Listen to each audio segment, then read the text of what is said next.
अगर आपने अभी तक हमारा चैनल सब्सक्राइब नहीं किया तो अभी सब्सक्राइब करें और बेल आइकॉन को क्लिक करके हमारी लेटेस्ट वीडियोस के बारे में अपडेट। अस्सलाम वालेकुम, हमारे चैनल में खुश आमदीद।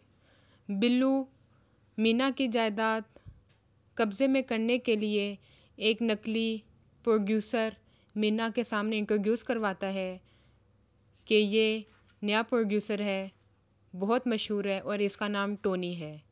लेकिन मीना बिल्लू की चालाकियों में आसानी से नहीं आती और कहती है कि मैं पहले इसके बारे में पता करवाऊंगी, फिर इससे कॉन्ट्रैक्ट साइन करवाऊंगी। ये बात सुनते ही बिल्लू और उसका दोस्त दोनों परेशान हो जाते हैं। अब्दुल कादिर हुस्ना से मिलने के लिए आता है तो अली की फूफो अली को फ़ोन कर देती है कि हुस्ना अपने आशिक से मिलने गई है।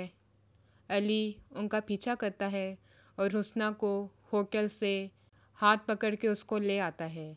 जैसा ही उसको घर लेकर आता है, अली की फूफो कहती है कि ऐसी लड़की मेरे घर में नहीं रह सकती जिसका चक्कर किसी और के साथ हो, और उसको धक्के देकर घर से निकाल देती है। जैसा ही निकालते आगे अब्दुल कादिर आ जाता है। वो देखता है कि उसने पहले भी वार्न किया था, मगर अली की फूफो बाज नहीं आई, तो वो अली को सारी हकीकत बता देता है। दूसरी तरफ मीना, उसकी अम्मी का इंतकाल हो जाता है और वो बहुत परेशान होती है कि अब उसका साथ कौन देगा। हमारी वीडियो को लाइक करें, शेयर करें और सब्सक्राइब भी